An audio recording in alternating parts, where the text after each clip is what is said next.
ओम शांति। आज 14 दिसंबर 2024 की साकार मुरली। आज बाबा ने कहा, मीठे बच्चे, तुम्हारे पास मनमना भव और मध्याजी भव के तीक्ष्ण बाण हैं। इन्हीं बाणों से तुम माया पर विजय प्राप्त कर सकते हो। प्रश्न, बच्चों को बाप की मदद किस आधार पर मिलती है? बच्चे बाप की शुक्रिया किस रूप से मनाते हैं? उत्तर, जो बच्चे जितना बाप को प्यार से याद करते उतना बाप की मदद मिलती है। प्यार से बातें करो, अपना कनेक्शन ठीक रखो, श्रीमत पर चलते रहो तो बाप मदद करता रहेगा।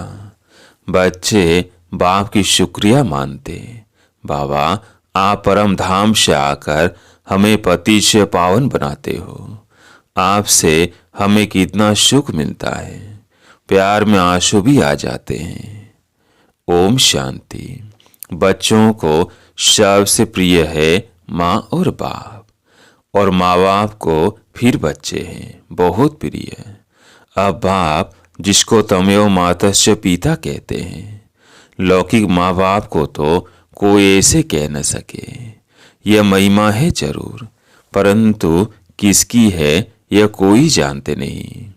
अगर जाने तो वहां चला जाए और बहुतों को ले जाए, परंतु ड्रामा की भावी ही ऐसी है। जब ड्रामा पूरा होता है तभी आते हैं। आगे मूवी नाटक होते थे। जब नाटक पूरा होता था तो सभी एक्टर्स स्टेज पर खड़े हो जाते थे। यही बेहद का बड़ा नाटक है। यह भी सारा बच्चों की बुद्धि में आना चाहिए। सतयुग, त्रेता, द्वापर, कलयुग, ये सारी सृष्टि का चक्र है। ऐसे नहीं, मूल वतन सूक्ष्म वतन में चक्र फिरता है। सृष्टि का चक्र यहीं फिरता है। गाया भी जाता है एक ओमकार सतनाम। यह महिमा किसकी है? बल ग्रंथ में भी सीख लोग करते हैं। गुरु नानक वाच। अब एक ओमकार यह तो उस एक निराकार परमात्मा की ही महिमा है, परंतु यह लोग परमात्मा की महिमा को भूल गुरु नानक की महिमा करने लगते हैं। सदगुरु भी नानक को समझ लेते हैं। वास्तव में सृष्टि भर में महिमा जो भी है उस एक ही है और कोई की महिमा है नहीं। अभी देखो, ब्रह्मा में अगर बाबा की प्रवेशता नहीं होती तो यह कौड़ी तुल्य है। अभी तुम कौड़ी तुल्य से हीरे तुल्य बनते हो परम पिता परमात्मा द्वारा। अब है पति दुनिया, ब्रह्मा की रात्रि। पति दुनिया में जब बाप आते हैं और जो उनको पहचान लेते हैं वह उन पर कुर्बान जाते हैं। आज की दुनिया में तो बच्चे भी धुंधकारी बन पड़ते हैं। देवताएं कितने अच्छे थे, अभी वो पुनर्जन्म लेते लेते तमो प्रधान बन गए हैं। सन्यासी भी पहले बहुत अच्छे थे, पवित्र थे, भारत को मदद देते थे। भारत में अगर पवित्रता न हो तो काम चिता पर जल जाए। सतयुग में काम कटारी होती नहीं। इस कलयुग में सब काम चिता के कांटों पर बैठे हुए हैं। सतयुग में तो ऐसे नहीं कहेंगे, वहां यह पॉइजन होता नहीं। कहते हैं ना, अमृत छोड़ विष काहे को खाए। भिखारी को ही पतित कहा जाता है। आजकल मनुष्य तो देखो 10 से 12 बच्चे पैदा करते रहते हैं, कोई कायदा ही नहीं रहा है। सतयुग में जब बच्चा पैदा होता है तो पहले से साक्षात्कार होता है। शरीर छोड़ने के पहले भी साक्षात्कार होता है कि हम ये शरीर छोड़ जाकर बच्चा बनूंगा। और एक बच्चा ही होता है, जास्ती नहीं। लौ मुजीब चलता है। वृद्धि तो होनी है जरूर, परंतु वहाँ विकार होता नहीं। बहुत पूछते हैं तब वहाँ पैदाइश कैसे होती है? बोलना चाहिए वहाँ योग बल से सब काम होता है। योग बल से ही हम सृष्टि की राजाई लेते हैं। बाहुबल से सृष्टि की राजाई नहीं मिल सकती है। बाबा ने समझाया है, अगर लोग आपस में मिल जाए तो सारी सृष्टि का राज्य ले सकते हैं, परंतु आपस में मिलेंगे नहीं, लौ नहीं कहता। इसलिए दो बिल्ले आपस में लड़ते हैं तो माखन तुम बच्चों को मिल जाता है। श्री कृष्ण के मुख में माखन दिखाया है, ये सृष्टि रूपी माखन है।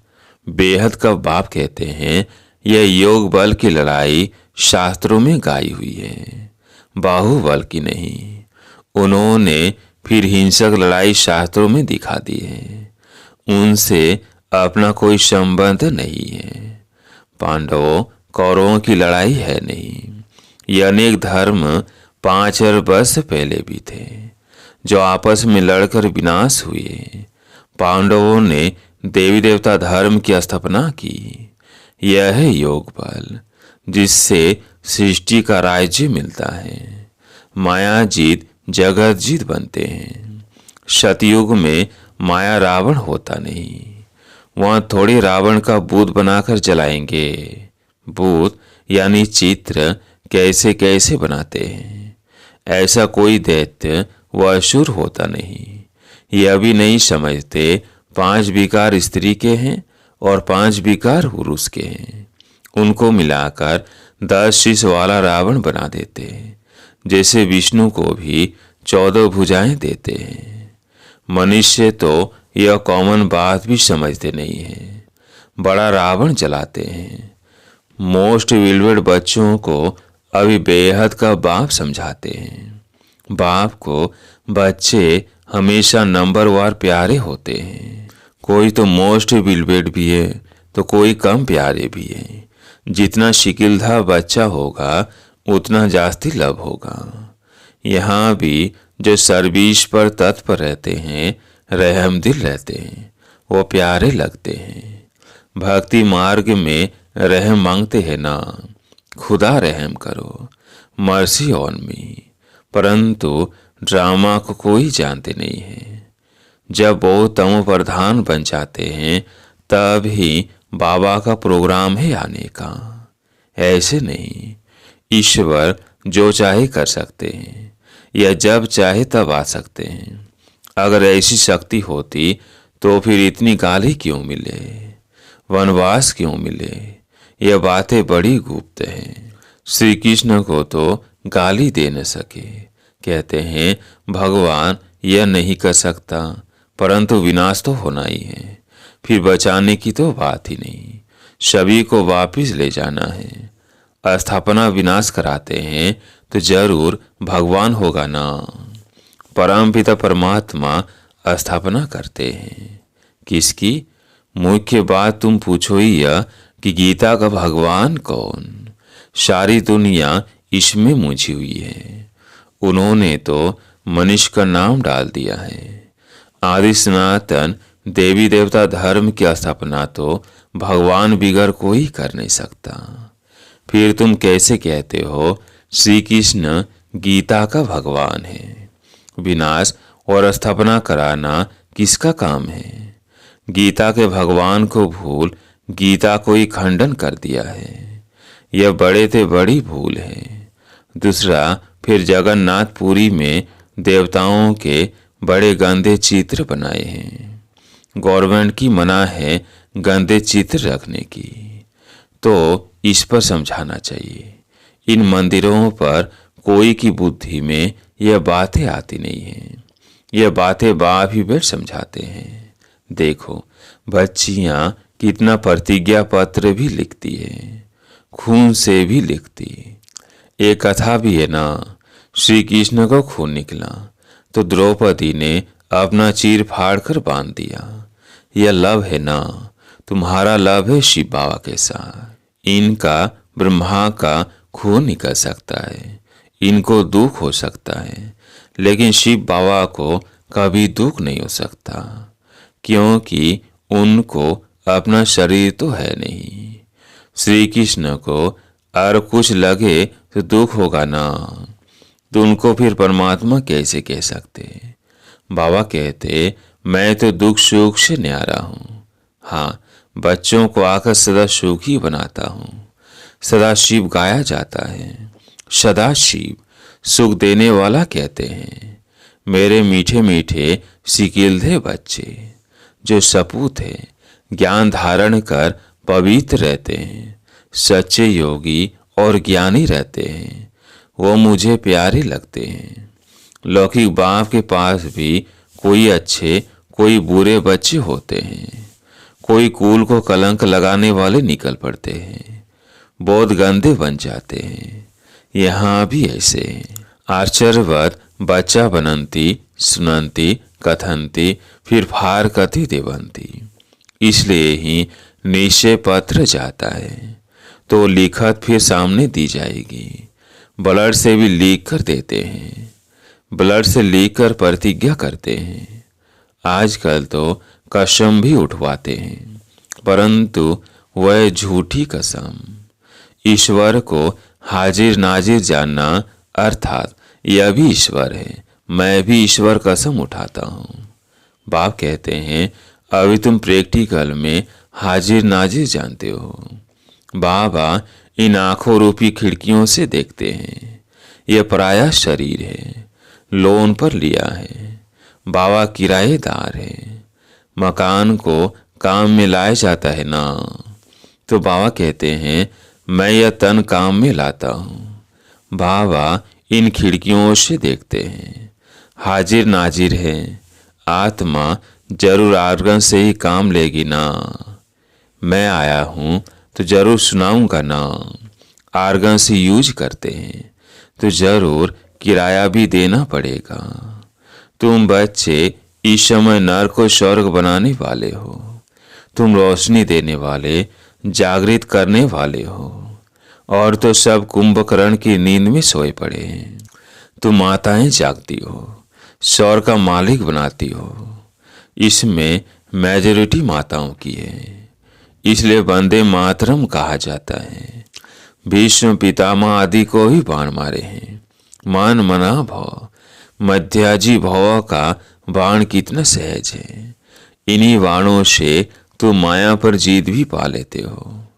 तुम्हें एक बाप की याद एक ही सीमत पर ही चलना है। बाप तुम्हें ऐसे श्रेष्ठ कर्म सिखलाते हैं जो 21 जन्म कभी कर्म कूटने की दरकार ही न पड़े।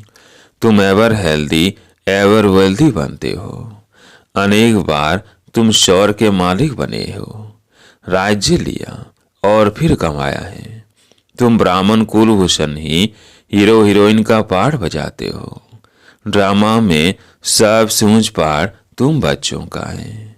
तो ऐसे ऊंच बनाने वाले बाप के साथ बहुत लब चाहिए। बाबा आप कमाल करते हो, न मन न चित। हमको थोड़ी पता है, हम सो नारायण थे। बाबा कहते हैं तुम सो नारायण अथवा सो लक्ष्मी देवी देवता थे, फिर पुनर्जन्म लेते लेते असुर बन गए हो। अभी फिर पुरुषार्थ कर वर्षा पाओ। जितना जो करते हैं साक्षात्कार होता रहता है। राजयोग एक बाप ने ही सिखाया था। सच्चा सच्चा सहज राजयोग तो तुम अभी सिखला सकते हो। तुम्हारा फर्ज है बाप का परिचय सबको देना। सभी निधन के बन पड़े हैं। ये बातें भी कल पहले वाले कोटों में कोई ही समझेंगे। बाबा ने समझाया है। सारी दुनिया में महान मूर्ख देखना हो तो यहाँ देखो। बाप जिनसे 21 जन्म का वर्षा मिलता उनको भी फारकती दे देते हैं। यह भी ड्रामा में नूंद है। अभी तुम स्वयं ईश्वर की औलाद हो, फिर देवता क्षत्रिय वैश्य शूद्र की औलाद बनेंगे। अभी आसुरी औलाद से ईश्वरी संतान बने हो। बाप परम धाम से आकर पति से पावन बनाते हैं तो कितना शुक्रिया मानना चाहिए। भक्ति मार्ग में भी शुक्रिया करते रहते हैं। दुख में थोड़ी शुक्रिया मानेंगे। अभी तुमको कितना सुख मिलता है तो बहुत लाभ होना चाहिए। हम बाप से प्यार से बातें करेंगे तो क्यों नहीं सुनेंगे। रात को उठकर बाबा से बातें करनी चाहिए। बाबा अपना अनुभव बतलाते रहते हैं। मैं बहुत याद करता हूँ। बाबा की याद में आंसू भी आ जाते हैं। हम क्या थे, बाबा ने क्या बना दिया है। तुम भी वो बनते हो। योग में रहने वालों को बाबा मदद भी देते हैं। आप ही आँख खुल जाएगी, खटिया हिल जाएगी। बाबा बहुतों को उठाते हैं। बेहद का बाप रहम करते हैं। तुम यहाँ क्यों आए हो?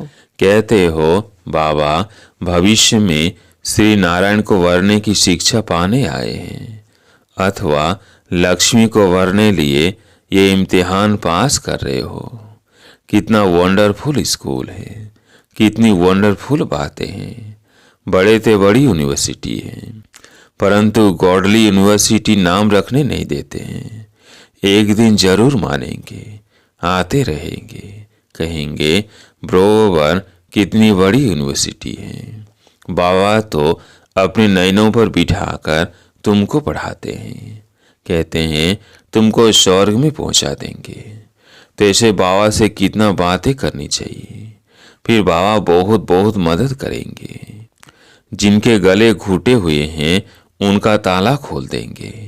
रात को याद करने से बहुत मजा आएगा। बाबा अपना अनुभव बतलाते हैं। मैं कैसी बातें करता हूँ। अमृत बेले बाप बच्चों को समझाते हैं, खबरदार रहना, कुल को कलंकित नहीं करना। 5 विकार दान में दे, फिर वापिस नहीं लेना। अच्छा, मीठे मीठे सिकिल्दे बच्चों प्रति माता पिता बाप दादा का याद, प्यार और गुड मॉर्निंग। रूहानी बाप की रूहानी बच्चों को नमस्ते। हम रूहानी बच्चों की रूहानी बाप दादा को याद, प्यार, गुड मॉर्निंग, नमस्ते नमस्ते। धारणा के लिए मुख्य सार। पहला पॉइंट है, बाप का प्रिय बनने के लिए रहम दिल बन सर्विस पर तत्पर रहना है। शपथ, आज्ञाकारी बन सच्चा योगी व ज्ञानी बनना है। दूसरा पॉइंट है, अमृत वेले उठ बाप से बहुत मीठी मीठी बातें करना है। बाप का शुक्रिया मानना है। बाप की मदद का अनुभव करने के लिए मोस्ट विलवेड बाप को बड़े प्यार से याद करना है। आज प्यारे मीठे बाबा का वरदान। सदा उमंग उत्साह मेरा मन से खुशी की गीत गाने वाले अविनाशी खुश नसीब भव। सदा उमंग उत्साह मेरा मन से खुशी के गीत गाने वाले अविनाशी खुश नसीब भव। आप खुश नसीब बच्चे अविनाशी विधि से अविनाशी सिद्धियां प्राप्त करते हो। आपके मन से सदा वाह वाह की खुशी के गीत बजते रहते हैं। वाह बाबा, वाह तकदीर, वाह मीठा परिवार, वाह श्रेष्ठ संगम का सुहावना समय। हर कर्म वाह वाह है, इसलिए आप अविनाशी खुश नसीब हो। आपके मन वाई आई यानी क्यों मैं नहीं आ सकता, वाई के बजाय वाह वाह और आई के बजाय बाबा वाह शब्द ही आता है। स्लोगन, जो संकल्प करते हो उसे अविनाशी गवर्नमेंट की स्टैंप लगा दो तो अटल रहेंगे। जो संकल्प करते हो उसे अविनाशी गवर्नमेंट की स्टैंप लगा दो तो अटल रहेंगे। अच्छा, ओम शांति।